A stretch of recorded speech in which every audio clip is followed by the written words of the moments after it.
कपूर जो होता है ना बच्चों, ये होता है ठोस अवस्था में, ठीक है ना। और जब कपूर को जलाया जाता है ना, तो ठोस से ये डायरेक्ट किस में चेंज हो जाता है, गैसीय स्टेट में चेंज हो जाता है, यानी कि सॉलिड से गैसीय फेज के अंदर चेंज हो जाता है, सॉलिड टू गैस के अंदर। इस प्रकार की जो अवस्था होती है ना, उसको बोला जाता है ऊर्ध्वापातन। ये ध्यान में रखना बच्चों, कुछ इस प्रकार से दिखाई देती है। ये देखो बच्चों, ये है कपूर, ठीक है ना, ये है कपूर। देखो बच्चों, जलाते हैं इसको।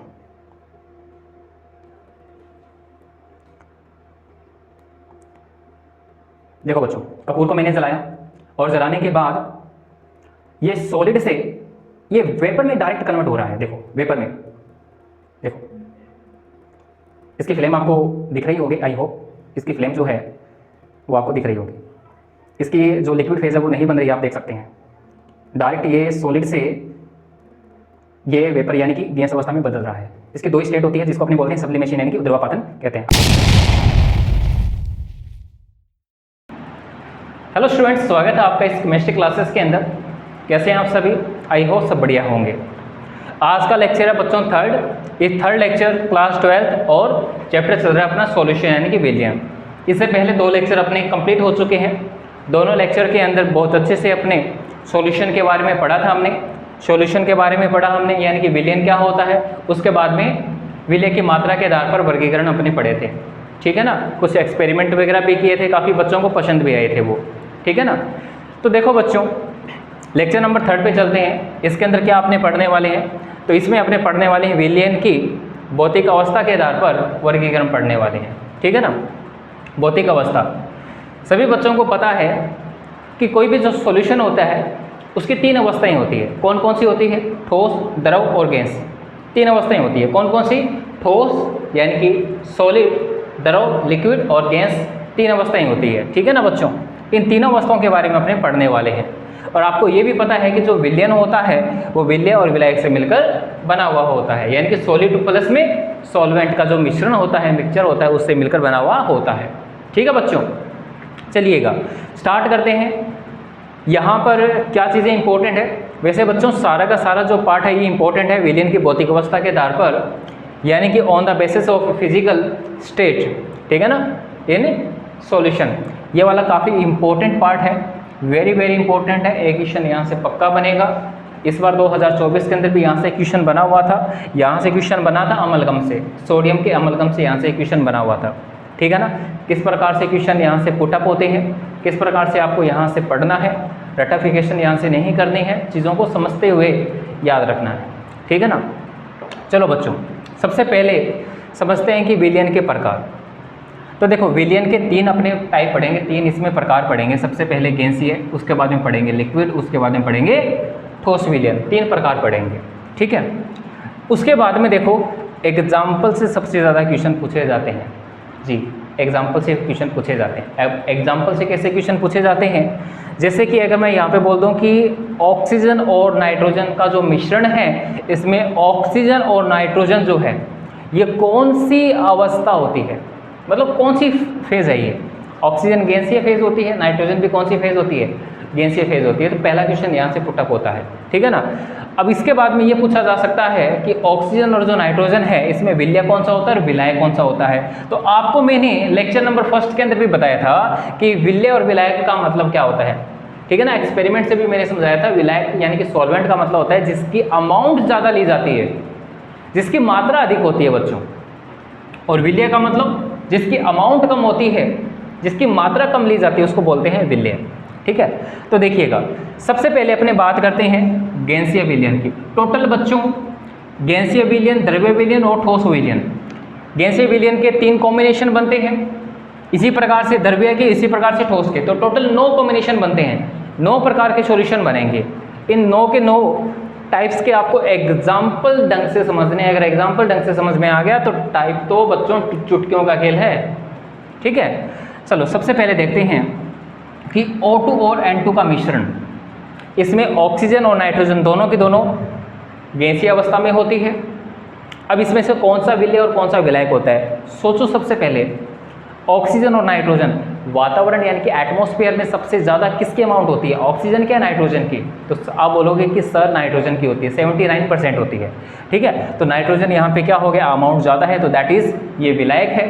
गैसीय अवस्था में, और जो ऑक्सीजन है इसकी अमाउंट कम होती है, तो ये क्या हो गया, विलय हो जाएगा। समझ में आ गया सबको। दूसरा देखो, क्लोरोफॉर्म और नाइट्रोजन का मिश्रण। अब बहुत से बच्चे ऐसे होंगे, क्लोरोफॉर्म का फॉर्मूला होता है बच्चों CHCl3, ये ध्यान में रखना, CHCl3 ये क्लोरोफॉर्म होता है, ठीक है। कुछ बच्चों को तो पता है, तो कुछ को नहीं पता है कि क्लोरोफॉर्म, ठीक है ना। तो लैब के अंदर या अपने क्लास टीचर जो है, केमिस्ट्री के जो टीचर हैं, उनसे आप पूछना कि सर क्लोरोफॉर्म के बारे में कुछ हमें बताइएगा, कैसी की होती है, कैसी दिखती है, मतलब इसकी कौन सी फेज होती है, लिक्विड होती है, सॉलिड होती है, या फिर गैसीय स्टेट होती है, ठीक है ना। तो जो क्लोरोफॉर्म होती है ना बच्चों, ये एक लिक्विड स्टेट के अंदर पाई जाती है, लिक्विड यानी कि विलय होती है एक, ठीक है। क्लोरोफॉर्म और नाइट्रोजन का मिश्रण, क्लोरोफॉर्म एक लिक्विड होती है और नाइट्रोजन कैसे क्या होती है, गैसीय अवस्था होती है। तो यहाँ से गैसीय अवस्था यहाँ से पहले सबसे पहला काम आपको करना है, अवस्था को पहचान करना, कौन सी अवस्था है, कौन सी फेज है। क्लोरोफॉर्म लिक्विड होती है, नाइट्रोजन क्या होती है, गैसीय अवस्था होती है। दूसरा आपको काम ये करना है कि अमाउंट सबसे ज़्यादा किसकी होती है, तो आप बोलोगे सर नाइट्रोजन की अमाउंट ज़्यादा होती है, क्लोरोफॉर्म की कम होती है, ठीक है ना। क्लोरोफॉर्म कितना होता है, लैब में पढ़ा होगा, कोई आधा किलो की बोतल होती है आराम से, ठीक है ना। नाइट्रोजन तो बहुत ज़्यादा है, 79% होती है एटमॉस्फेयर के अंदर, अमाउंट ज़्यादा है इसकी। तो बोलोगे कि गैसीय अवस्था यहाँ पे नाइट्रोजन की है, नाइट्रोजन यहाँ पे गैस अवस्था में होता है, क्लोरोफॉर्म यहाँ पे द्रव अवस्था में होता है। द्रव का मतलब ये विलय है, गैस का मतलब ये विलायक होता है।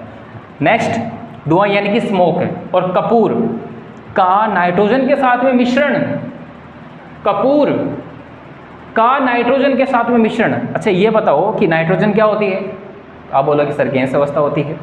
कपूर क्या होता है, कंफ्यूज हो गए, बहुत से बच्चे बोलेंगे सर लिक्विड अवस्था होती है। नहीं, लिक्विड नहीं होती है, ये होती है ठोस अवस्था।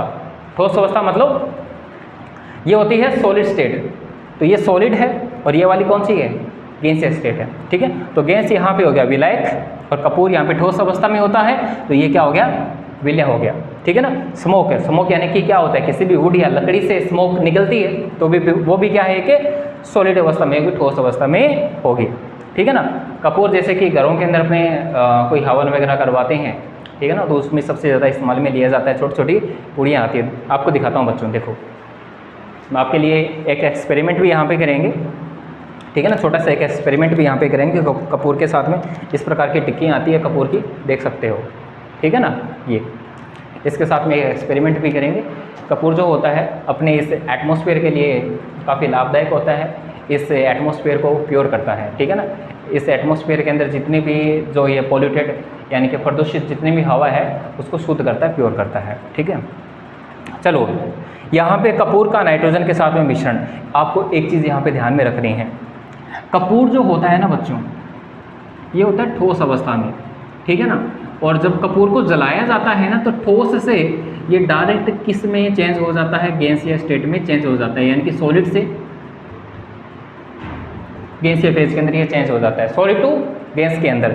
इस प्रकार की जो अवस्था होती है ना, उसको बोला जाता है उद्रवापातन। ये ध्यान में रखना बच्चों कि उद्रवापातन किसको कहा जाता है, कि एक ऐसी अवस्था जो कि ठोस से डायरेक्ट किस में चेंज हो जाए, गैस अवस्था में चेंज हो जाए, उसको क्या कहा जाता है, उद्रवापातन। इंग्लिश में कहते हैं इसको बच्चों सब्लिमेशन। यहाँ से क्वेश्चन बन सकता है, तो ध्यान में रखना, ठीक है ना। सब्लिमेशन, सब्लिमेशन में कपूर जो है वो किसके साथ में मिश्रण होगा, इसका नाइट्रोजन के साथ में। नाइट्रोजन यहाँ पे गैस अवस्था होगी, कपूर यहाँ पे ठोस अवस्था होगी। ठोस यानी कि विलय होता है, गैस मतलब विलायक होगा। आई होप समझ में आया होगा बच्चों। चलो लास्ट में इसका एक्सपेरिमेंट करेंगे। उसके बाद में आता है टाइप सेकंड, यानी कि लिक्विड सॉल्यूशन। अब लिक्विड के अंदर देखो, सबसे पहला एग्जांपल देखो कि जल में घुली हुई ऑक्सीजन गैस। अब ऑक्सीजन तो पता ही है बच्चों, गैस अवस्था में होता है, ठीक है ना। और किस में घुल रही है, जल के अंदर घुल रही है, तो इसका मतलब हो गया जल तो बहुत ज़्यादा मात्रा में होगा, जल तो बहुत ज़्यादा अमाउंट में होगा। तो जल यहाँ पे यानी कि द्रव है। जल की अवस्था कौन सी होगी, द्रव। ऑक्सीजन यहाँ पे गैस अवस्था में होती है। तो यहाँ पे जल तो किसकी तरह बिहेव करेगा, विलायक की तरह, और ऑक्सीजन गैस यहाँ पे किसकी तरह बिहेव करेगी, विलयक की तरह बिहेव करेगी, ठीक है ना। तो जल में ऑक्सीजन भी घुल सकती है, जल के अंदर सोडा वाटर भी घुल सकता है। सोडा वाटर का मतलब होता है जैसे कि घरों के अंदर अपने कोल्ड ड्रिंक्स वगैरह पीते हैं, तो कोल्ड ड्रिंक तो क्या हो गया, जैसे कि जल है, जल के अंदर क्या होता है, कार्बन डाइऑक्साइड CO2 गैस की जो मात्रा होती है, CO2 गैस का मिश्रण जो होता है उसको बोलते हैं सोडा वाटर, ठीक है ना। तो सोडा वाटर में CO2 गैस होती है, तो CO2 गैस जो है गैस है, एक प्रकार से विलायक होगा यहाँ पे, सॉरी यहाँ पे गैस है तो गैस यहाँ पे विलय होगा। उसके बाद में अमोनिया, अमोनिया होता है NH3, ये भी एक प्रकार से गैस होती है, ठीक है ना। इसको भी जल में मिलाएंगे तो ये भी एक प्रकार की गैस होती है जो कि एक विलय की तरह बिहेव करेगी। नेक्स्ट, अल्कोहल का जल में विलयन। अल्कोहल का सिंबल होता है, संकेत होता है बच्चों OH, अल्कोहल, और जल का यहाँ पे सिंबल होता है H2O। तो अल्कोहल का जल में विलयन यानी कि जल के अंदर आप क्या मिला रहे हो, अल्कोहल को मिला रहे हो, तो जल की अमाउंट ज़्यादा है तो जल क्या होता है, एक लिक्विड अवस्था होती है, और जबकि अल्कोहल कैसा होता है, ये भी एक लिक्विड अवस्था होती है। तो अल्कोहल की अमाउंट कम है तो इसको अपने बोलेंगे सोल्यूट यानी कि विलय, और जल की अमाउंट ज़्यादा है तो उसको अपने क्या बोलेंगे, विलायक बोलेंगे। नेक्स्ट, शर्करा नमक आदि का जल में विलयन। जल में क्या मिला रहे हो, शर्करा और नमक है। अब आप सोचो कि शर्करा और जो नमक होता है उसकी अवस्था क्या होती है, तो आप बोलोगे सर ये तो ठोस अवस्था होती है, इसमें क्या पूछना होता है, ठीक है ना। ये सॉलिड अवस्था होती है, सॉलिड का मतलब ठोस अवस्था है, ये विलय की तरह बिहेव करेगा, और जबकि जल जो है वो यहाँ पे विलायक की तरह बिहेव करेगा। नेक्स्ट एग्जाम्पल, जैसे कि आगे है कि प्लेडिनम, ठीक है ना। प्लेडिनम का संकेत यहाँ पे होता है, सिंपल होता है PD। प्लेडिनम के द्वारा H2 गैस का अधिशोषण, इसका मतलब देखो क्या होता है। प्लेडिनम एक प्रकार की मेटल होती है, मेटल। इस मेटल के ऊपर इस हाइड्रोजन गैस का क्या हो रहा है, अधिशोषण हो रहा है। अधिशोषण मतलब कि इसकी ऊपर वाली सतह के ऊपर इसका अधिशोषण हो रहा है, ऊपर जाके इकट्ठी हो रही है हाइड्रोजन जो गैस है, ठीक है ना। तो प्लेडिनम का हाइड्रोजन गैस का अधिशोषण, प्लेडिनम के द्वारा हाइड्रोजन गैस का अधिशोषण, इसका मतलब ये हो गया कि हाइड्रोजन तो गैस हो गई, हाइड्रोजन तो हो गई गैस यानी कि विलय हो गया। प्लेडिनम क्या हो गया बच्चों, प्लेडिनम की अमाउंट यहाँ पे ज़्यादा ली जाती है, तो इसका मतलब ये ठोस अवस्था है। ठोस अवस्था को क्या बोलते हैं, विलायक बोलते हैं, ठीक है ना, जो ज़्यादा अमाउंट में होता है। नेक्स्ट क्वेश्चन 2024 यानी कि इसी बार बोर्ड के एग्जाम में ये क्वेश्चन पूछा गया था कि सोडियम का जो अमलगम होता है, इसमें सोडियम किसकी तरह बिहेव करता है, और अमलगम का मतलब होता है कि सोडियम के साथ में अगर मर्क्यूरी, सोडियम के साथ में अगर मर्क्यूरी यानी कि Hg, इन दोनों की अभिक्रिया करवा दी जाती है तो यहाँ से एक मिश्रण तैयार होता है जिसको बोलते हैं अमलगम। क्या बोलते हैं, अमलगम। ध्यान रखना बच्चों, सोडियम का अमलगम का मतलब होता है कि सोडियम के साथ में कौन सी मिश्र धातु है, तो बोलोगे मर्क्यूरी, ठीक है ना। रूम टेम्परेचर के ऊपर ये लिक्विड अवस्था में रहती है Hg, ठीक है ना, मर्क्यूरी सिंबल होता है Hg।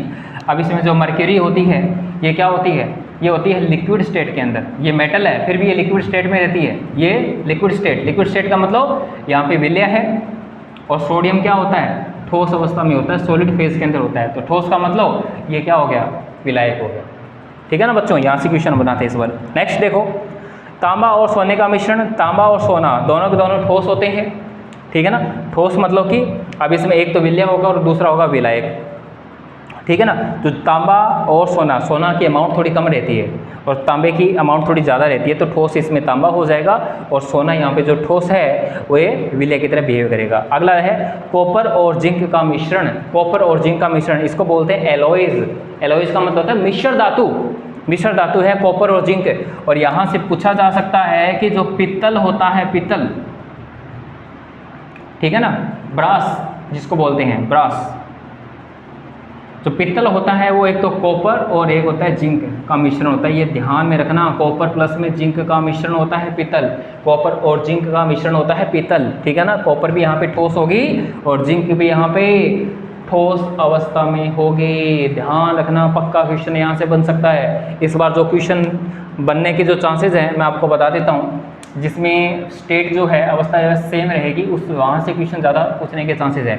एक तो गैस अवस्था ढंग से पढ़ लेना, दूसरा द्रव अवस्था पढ़ लेना, और तीसरा यहाँ पे ठोस अवस्था ढंग से पढ़ लेना बच्चों। एक ये प्लेटिनम वाला, ये ढंग से पढ़ कर जाना बच्चों। प्लेटिनम के द्वारा हाइड्रोजन गैस का अधिशोषण जो होता है, इसके अंदर प्लेटिनम कौन सी अवस्था में होता है, हाइड्रोजन कौन सी अवस्था में होता है, इसमें विलय कौन सा होता है, कौन सा विलायक होता है, ठीक है बच्चों। आई होप आज का ये लेक्चर ये समझ में आया होगा। एक एक्सपेरिमेंट करते हैं, एक्सपेरिमेंट अगर समझ में आता है, ठीक है ना, किसी को इंटरेस्टिंग लगता है तो इस वीडियो को लाइक करो, ज़्यादा से ज़्यादा इस वीडियो को शेयर करो, ठीक है ना। अपने दोस्तों के साथ में शेयर करो कि क्लास 12th की, क्लास जो 12th है वो आपकी शुरू हो गई है, ठीक है ना, विद एक्सपेरिमेंट। जी हाँ, विद एक्सपेरिमेंट आपको मैं चीज़ों को पॉसिबल हो रहा है जिस जिस लेक्चर के अंदर एक्सपेरिमेंट पॉसिबल होंगे वो अपने करेंगे।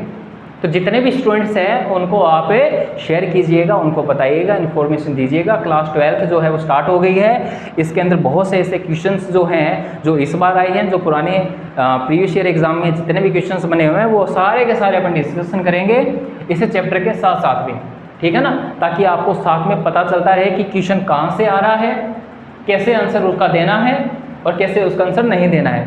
इसमें नंबर भी ज़्यादा कटते हैं बच्चों। कभी कभी ये होता है नंबर अपने सोच के चलते हैं कि हमारा एग्ज़ाम बहुत अच्छा हुआ है, ठीक है ना, एग्ज़ाम अच्छा हुआ है, लेकिन जब अपने परसेंटेज आते हैं, ठीक है ना, जब अपना रिजल्ट आता है, परसेंटेज देखते हैं, तो उस दौरान जितना सोचते हैं उतना नहीं बनते हैं। उसका रीज़न एक क्या होता है कि जितना क्वेश्चन में पूछा गया है क्या हम उतना ही लिख पाते हैं या हम उसके अकॉर्डिंग लिख पाते हैं, ठीक है। अगर उसके अकॉर्डिंग अपने नहीं लिखते, क्वेश्चन के अकॉर्डिंग अगर आंसर अपने नहीं देते हैं, तो वहाँ पे क्या होता है, नंबर कटने के चांसेस हो जाते हैं, ठीक है ना बच्चों। तो ज़्यादा से ज़्यादा आप इस वीडियो को शेयर करना, ठीक है ना, लाइक करना और इस चैनल को सब्सक्राइब करना। सब्सक्राइब करने से क्या होगा कि जो भी हमारी न्यू वीडियोस आएगी वो ऑटोमेटिक आपको यहाँ पे शो हो जाएगी, ठीक है ना। चलिए बच्चों, अपने एक एक्सपेरिमेंट के थ्रू समझते हैं कि सब्लिमेशन किसको कहेंगे या उद्रवपातन किसको कहेंगे। यानी कि कपूर का नाइट्रोजन के साथ में मिश्रण करवा के देखेंगे, ठीक है ना। नाइट्रोजन ऑलरेडी इस एटमॉस्फेयर के अंदर प्रेजेंट है। ये मेरे हाथ में कपूर आपको दिख रहा होगा, ये एक टिक्की जैसी आपको दिखाई दे रही होगी, एक सॉलिड फॉर्म में होती है। देखो इसको मैं निकाल के अभी आपको बताता हूँ कि कपूर जो है कुछ इस प्रकार से दिखाई देती है। ये देखो बच्चों, ये है कपूर, ठीक है ना, ये है कपूर। इस कपूर को जला के देखते हैं और ये देखते हैं कि जलाने के बाद ये ठोस से गैस अवस्था में किस प्रकार से चेंज होती है। क्या ये डायरेक्ट ठोस से गैस में होती है या इसकी कोई लिक्विड फेज भी बनती है, ये अपने को चेक करना है। चलिएगा,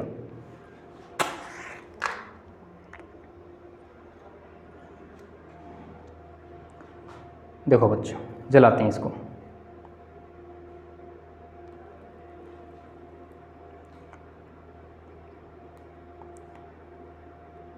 देखो बच्चों, कपूर को मैंने जलाया और जलाने के बाद ये सॉलिड से ये वेपर में डायरेक्ट कन्वर्ट हो रहा है। देखो वेपर में, देखो इसकी फ्लेम आपको दिख रही होगी, आई होप इसकी फ्लेम जो है वो आपको दिख रही होगी। इसकी जो लिक्विड फेज है वो नहीं बन रही है, आप देख सकते हैं। डायरेक्ट ये सॉलिड से ये वेपर यानी कि गैस अवस्था में बदल रहा है। इसकी दो स्टेट होती है जिसको अपने बोलते हैं सब्लिमेशन यानी कि उद्रवपातन कहते हैं। ओके बच्चों, आई होप ये एक्सपेरिमेंट आपको अच्छा लगा हो। अगर अच्छा लगा हो तो इस वीडियो को एक छोटा सा लाइक शेयर कर दीजिएगा इस वीडियो को, ठीक है ना, और इस हमारे चैनल को सब्सक्राइब कर लीजिएगा और जितना ज़्यादा हो सके अपने दोस्त या फ्रेंड सर्किल में इस वीडियो को शेयर कीजिएगा, ठीक है ना बच्चों। ठीक है बच्चों, मिलते हैं नेक्स्ट लेक्चर के साथ में, तब तक के लिए जय हिंद।